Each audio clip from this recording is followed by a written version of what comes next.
রামিসা ধর্ষণ ও হত্যা মামলায় বাবা মা সহ 16 জনের সাক্ষ্য গ্রহণ। আসামিদের আত্মপক্ষ সমর্থন আগামীকাল। সংক্ষিপ্ত সময় বিচার সম্পন্ন হবে আশায় স্বরাষ্ট্রমন্ত্রী। দেশে 24 ঘন্টায় হামে আরও 6 শিশুর মৃত্যু, নতুন করে শনাক্ত 1334 জন। টিকাদানের ঘাটতিতে পরিস্থিতি জটিল হয়েছে, বিশেষজ্ঞদের অভিমত।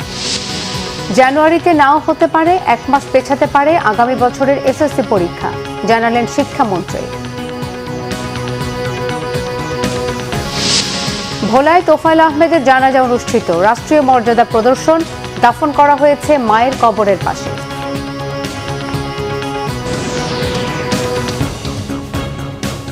দেখছিলেন ক্রাউন সিমেন্ট সংবাদ শিরোনাম, এবারে বিস্তারিত। শিশু রামিসা ধর্ষণ ও হত্যা মামলায় আসামি সোহেল রানা ও তার স্ত্রী স্বপ্না আক্তারের বিরুদ্ধে সাক্ষ্য দিয়েছেন ভুক্তভোগীর বাবা মা বোন সহ 16 জন সাক্ষী। আগামীকাল আসামির আত্মপক্ষ সমর্থনের দিন ধার্য করেছেন বিচারক।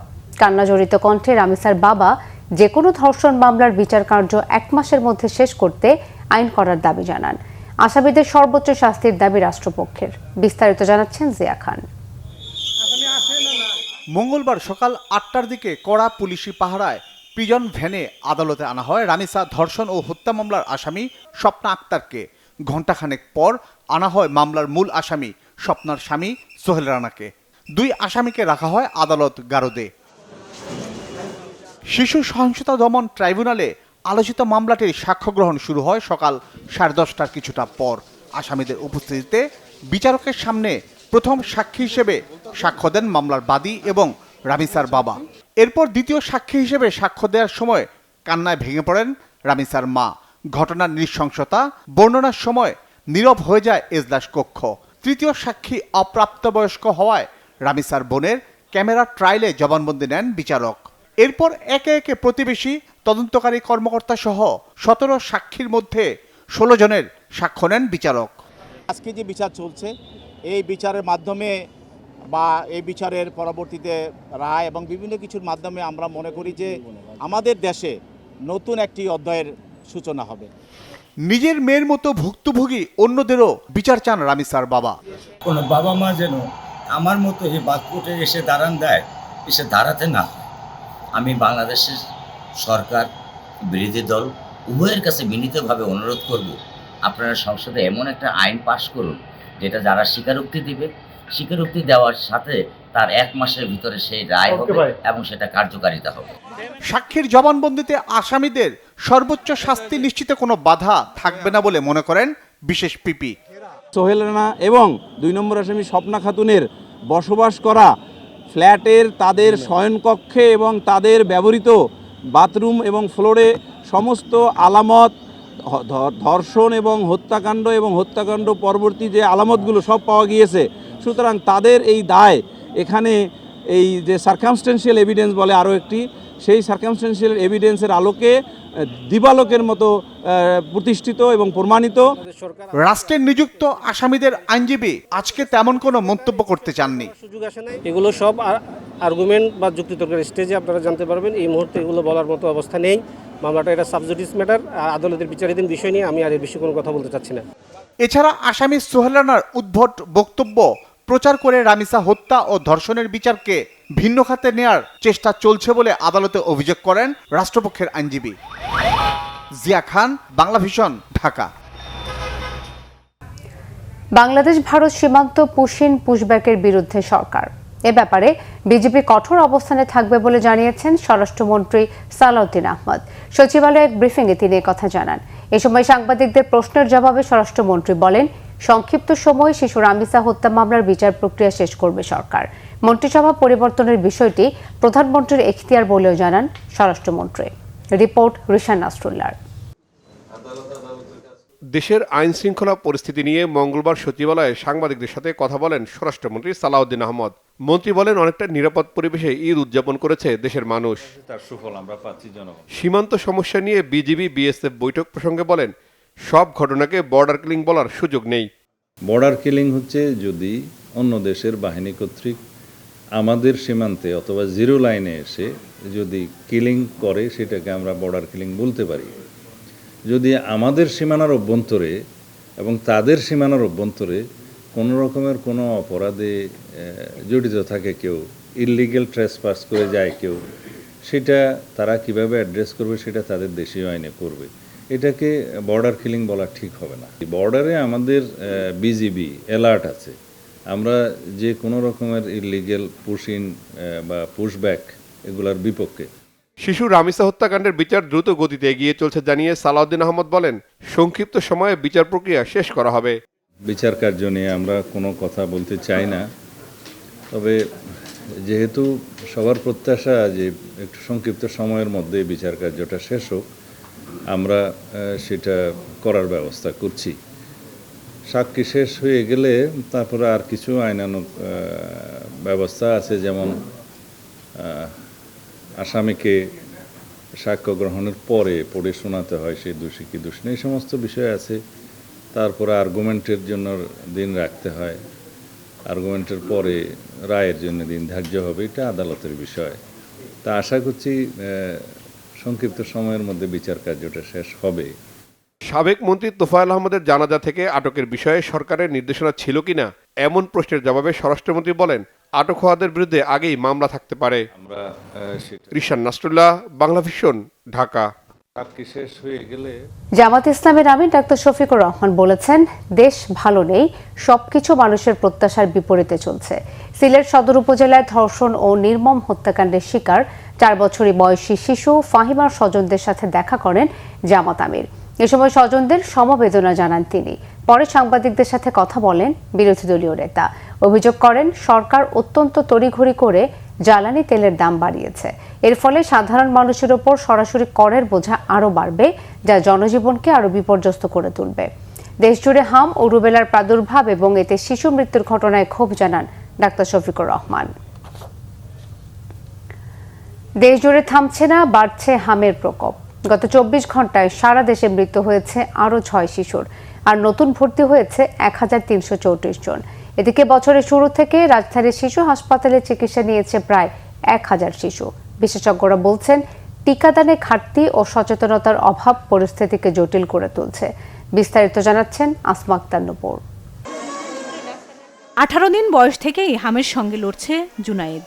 এখন তার বয়স 1 মাস। অবস্থার অবনতি হলে ফরিদপুরে 3 দিন চিকিৎসার পর তাকে আনা হয় রাজধানীর শিশু হাসপাতালে। ওর 18 দিন বয়সে শরীরে প্রথম র্যাশ দেখা দিছে। পরে আমরা আমাদের জেলা হসপিটালে ভর্তি করছিলাম, সেখান থেকে এখানে আসছি। এখানে হাম টেস্ট করে হাম ধরা পড়ছে। তো আমরা আইসিইউতে ছিলাম 11 দিন, আর এখানে আসছি আজকে 3 দিন। শুধু জুনায়েদ নয়, শিশু হাসপাতালের ওয়ার্ড জুড়ে বিভিন্ন বয়সী হামে আক্রান্ত শিশুদের ভিড়। হাসপাতাল সূত্র বলছে, বর্তমানে হামে আক্রান্ত 112 শিশু ভর্তি রয়েছে। গত 24 ঘন্টায় নতুন করে ভর্তি হয়েছে 33 জন। চলতি বছরের জানুয়ারি থেকে এখন পর্যন্ত চিকিৎসা নিয়েছে প্রায় 998 জন শিশু।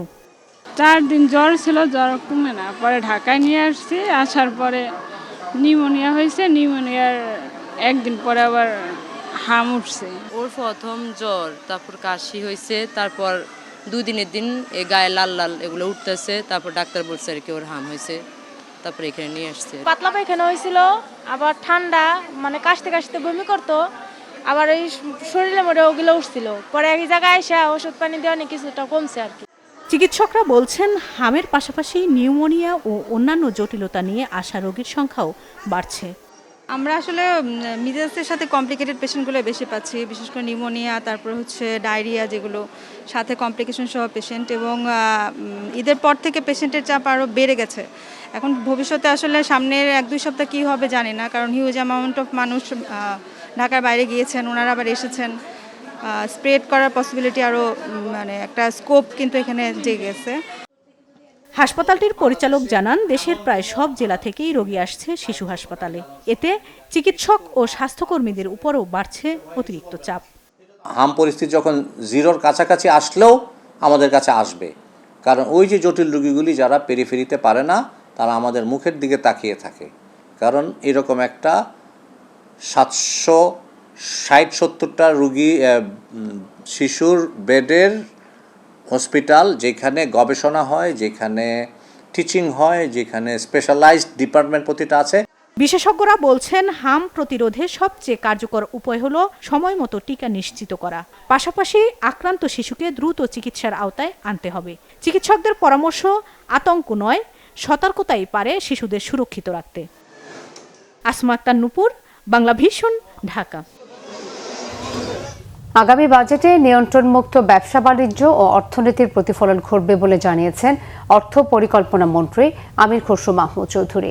মঙ্গলবার ইআরএফ মিলনায়তনে বাজেট নিয়ে সেমিনারে তিনি একথা বলেন। তিনি বলেন, এবারের বাজেটে সুবিধা বঞ্চিত মানুষদের গুরুত্ব দেওয়া হবে। এ সময় সিপিডির নির্বাহী পরিচালক ফাহমিদা খাতুন বলেন, বাজেটে মূল্যস্ফীতি নিয়ন্ত্রণে সরকারকে কাজ করতে হবে। বিস্তারিত মামুন আব্দুল্লাহর রিপোর্টে। সপ্তাহখানেক পরেই সংসদে পেশ করা হবে ৫৬তম জাতীয় বাজেট, যার আকার ধরা হয়েছে প্রায় ৯,০০,০০০ কোটি টাকারও বেশি। এমন এক সময় এই বাজেট পেশ করা হবে যখন সরকারের সামনে মূল্যস্ফীতি নিয়ন্ত্রণ, আর্থিক খাতে সুশাসন এবং আয় বৈষম্য বেশ চ্যালেঞ্জের। এমন প্রেক্ষাপটে মঙ্গলবার দুপুরে রাজধানীর পুরানা পল্টনে ইআরএফ মিলনায়তনে আয়োজন করা হয় বাজেট ২০২৬-২৭ প্রত্যাশা ও বাস্তবতা শীর্ষক সেমিনার। এ সময় ব্যবসা বান্ধব পরিবেশ নিশ্চিতে সরকারকে এগিয়ে আসার আহ্বান জানান ব্যবসায়ীরা। আমাদের সবই ঠিক আছে, ব্যবসার দমও আছে, কিন্তু আমরা সহযোগিতা পাইনি। আমরা সময় মতো এলসি করতে পারিনি, কাঁচা মাসে এলসি করতে পারিনি। এখন প্রতিনিয়ত আমরা কি দেখছি, চাঁদাবাজি। তারপরে এই নোয়াখালীতে গতকালকে একটা পরিবার থেকে 2 জনকে হত্যা করা হয়েছে, আরো 3 জন হাসপাতালে আছে। টোটালি চাঁদাবাজি। তো আপনাদের কর্মসংস্থান যদি না হয়, এইগুলাকে ঠেকানো সম্ভব হবে না। বিপিসি একই বিজনেস করে, আমি একই বিজনেস করি, বিপিসি আমার রেগুলেটর। বিপিসির কাছে লাইসেন্সের কোনো কাগজ পাঠালে বিপিসি পরে মার্কেটিং কোম্পানির কাছে। মার্কেটিং কোম্পানি জানেও না এলপিজি কী জিনিস। ওরা 3 মাস ঘোরায়, 6 মাসের মাথায় গিয়ে একটা করতে চায়। সেমিনারে গবেষণা সংস্থা সেন্টার ফর পলিসি ডায়ালগ সিপিডির নির্বাহী পরিচালক ফাহমিদা খাতুন করদাতাদের উপর চাপ কমিয়ে নতুন কর আহরণের উপায় খোঁজার আহ্বান জানান।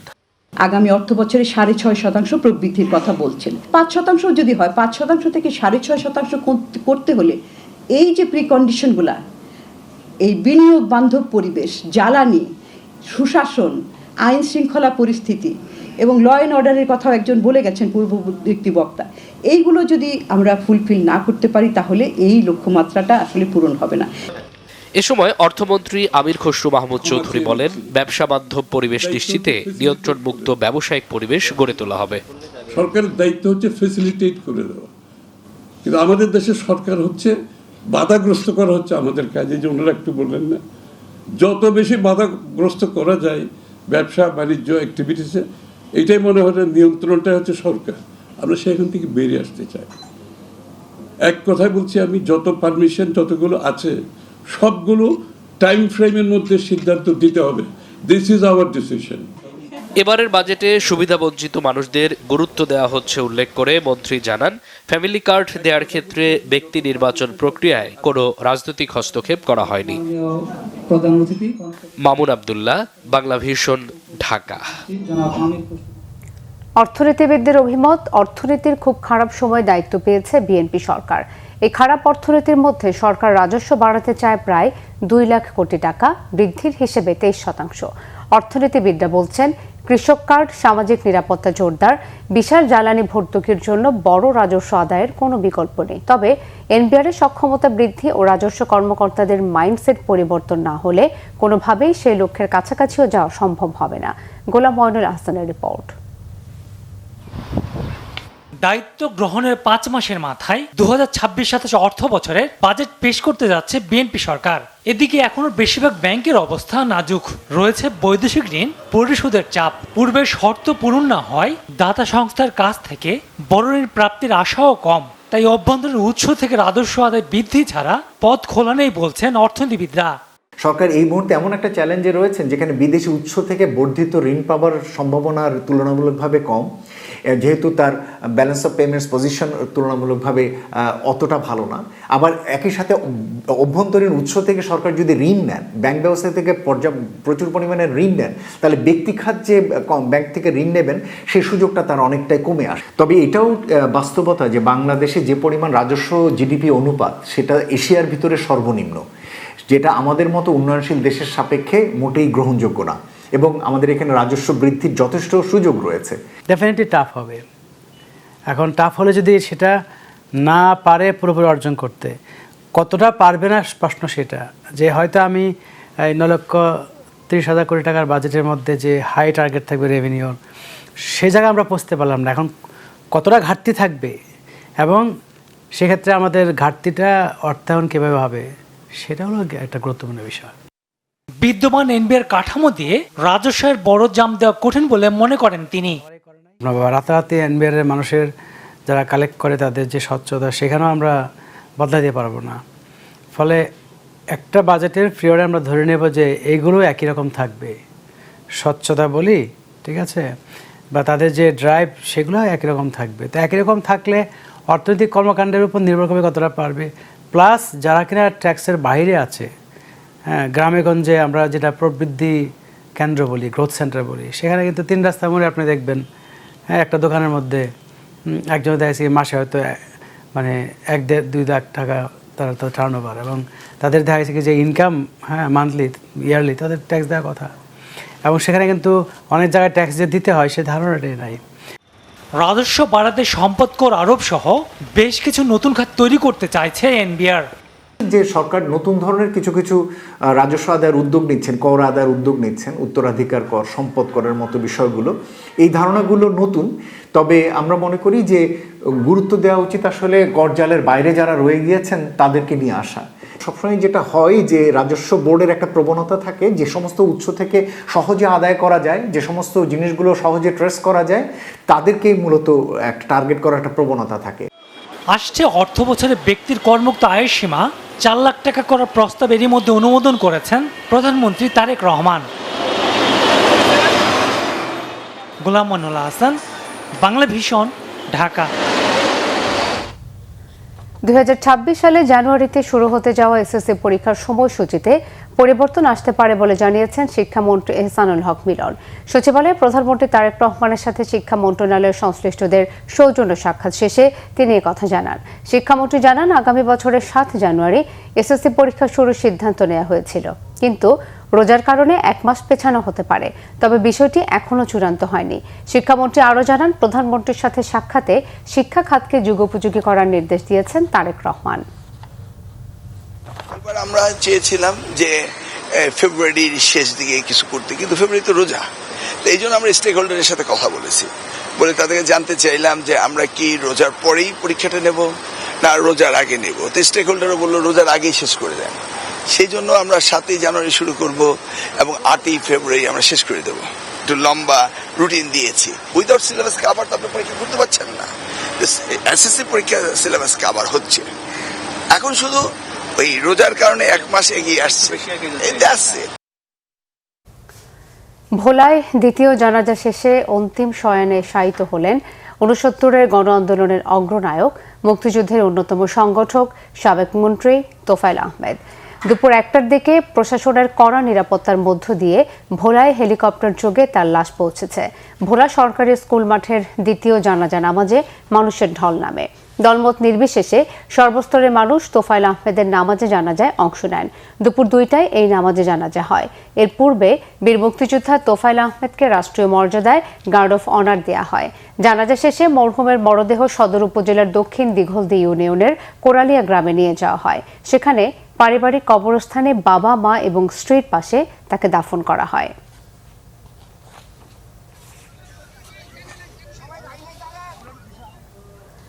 ঢাকা ভাঙ্গা এক্সপ্রেসওয়েতে দাঁড়িয়ে থাকা ট্রাকে প্রাইভেট কারের ধাক্কায় নিহত হয়েছে 1 শিশু সহ 5 জন।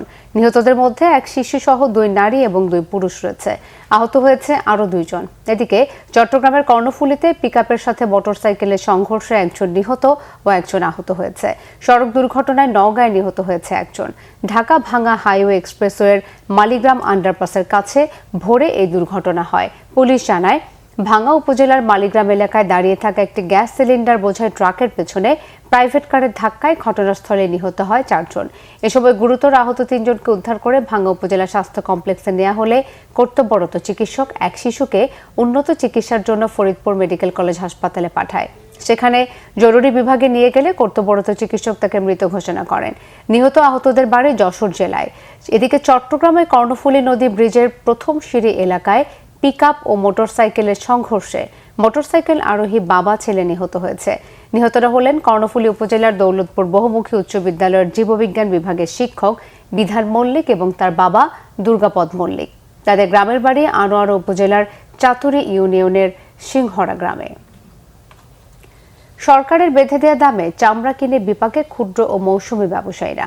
ময়মনসিংহের বৃহত্তম চামড়ার বাজার শম্ভুগঞ্জ ও নগরের শেহরা চামড়া গুদামে এবার কোরবানির পশুর চামড়ার সংখ্যা ছিল গতবারের চেয়েও অনেক বেশি। তবে কাঙ্ক্ষিত দাম না পাওয়ায় আর ক্রেতাদের অভাবে এই ব্যবসায়ীরা বিপাকে। ময়মনসিংহ থেকে স্টাফ রিপোর্টার অমিত রায়ের তথ্য ও নাজিমুদ্দিনের চিত্রে বিস্তারিত দেখুন ডেস্ক রিপোর্টে।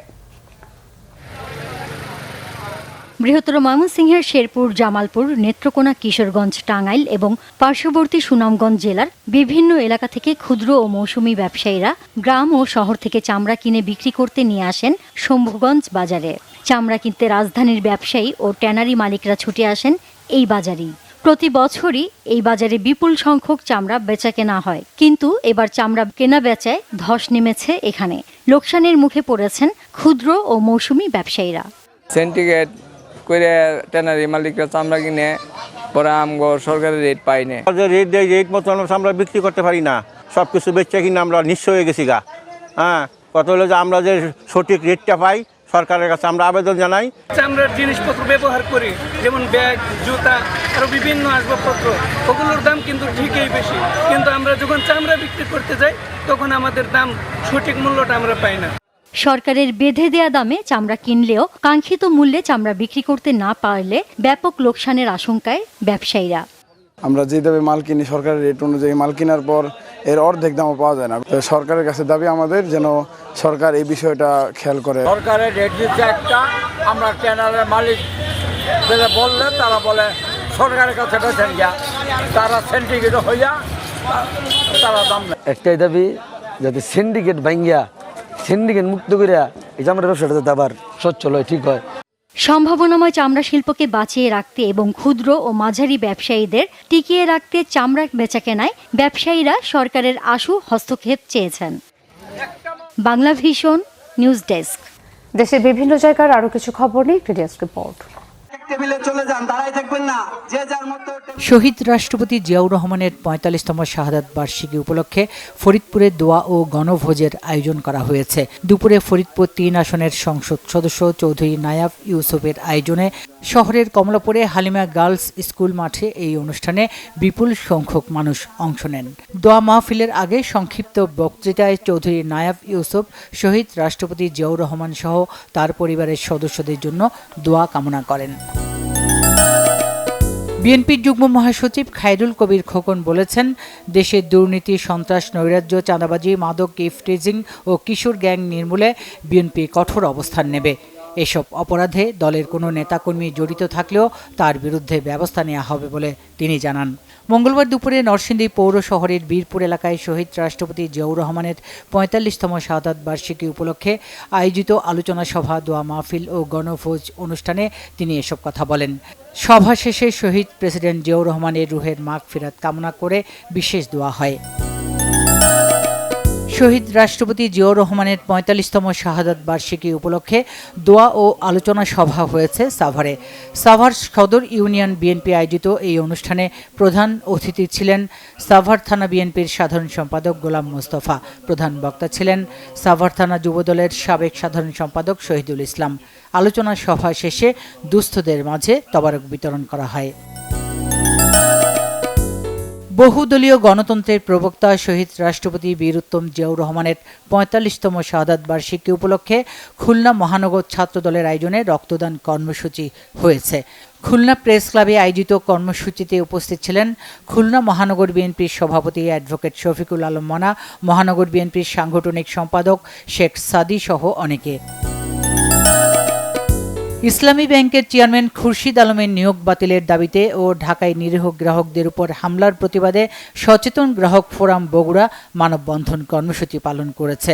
দুপুরে ইসলামী ব্যাংক বগুড়া শাখার সামনে বগুড়া বারের আইনজীবী শাহিন মিয়ার সভাপতিত্বে মানববন্ধনে উপস্থিত ছিলেন শ্রমিক নেতা আসগর আলী, বগুড়া চেম্বারের সভাপতি পদপ্রার্থী ও গ্রাহক ফোরামের যুগ্ম আহ্বায়ক সেলিম রেজা সহ অনেকে। এদিকে ঝিনাইদহে ইসলামী ব্যাংকের গ্রাহকরা মানববন্ধন কর্মসূচি পালন করেছেন। সকালে শহরের শেরে বাংলা সড়কের ইসলামী ব্যাংকের সামনে সচেতন গ্রাহকের ব্যানারে এই কর্মসূচি পালন হয়। ব্যাংকের গ্রাহকরা এতে অংশ নেন। গাইবান্ধার সুন্দরগঞ্জ উপজেলার মধ্যবেলকা গ্রামে প্রবাসী মিসবাহুর রহমানের বাড়িঘর ভাঙচুর ও লুটপাটের প্রতিবাদে সুন্দরগঞ্জ মাওলানা ভাসানী সেতু সড়কে ফারুকের মোড় এলাকায় ঘণ্টাব্যাপী মানববন্ধন কর্মসূচি পালন করে ভুক্তভোগী পরিবার ও এলাকাবাসী। প্রবাসী মিসবাহুর রহমানের বাড়িঘর ভাঙচুর ও লুটপাটের ফলে পরিবারটি দীর্ঘদিন ধরে মানবেতর জীবনযাপন করছেন বলে জানান বক্তারা। বিষয়টি নিয়ে স্থানীয়ভাবে একাধিকবার সমাধানে প্রশাসন, আইনশৃঙ্খলা বাহিনী এবং সংশ্লিষ্ট কর্তৃপক্ষের হস্তক্ষেপ কামনা করেন বক্তারা। হবিগঞ্জের হাওড় অঞ্চলে সাম্প্রতিক আকস্মিক বন্যায় ক্ষতিগ্রস্ত ও সহায় সম্বলহীন পরিবারের পাশে দাঁড়িয়েছে জেলা প্রশাসন। এরই ধারাবাহিকতায় বানিয়াচং উপজেলার সুজাতপুর ইউনিয়নের দত্তপাড়া গ্রামের বাসিন্দা দিনমজুর গাজী মিয়াকে এককালীন আর্থিক সহায়তা দেওয়া হয়েছে।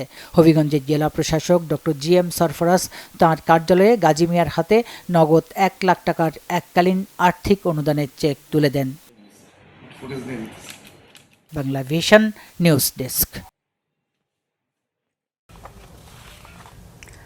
এই ছিল এখনকার মতো। পরের সংবাদ সন্ধ্যা 7:30টায় দেখার আমন্ত্রণ রইল। এছাড়া বাংলা ভিশন সংবাদ ও সংবাদ সংশ্লিষ্ট অনুষ্ঠান দেখতে ভিজিট করুন www.bvnews24.com ও facebook.com/banglavisionnews এবং সাবস্ক্রাইব করুন youtube.com/banglavisionnews। ধন্যবাদ।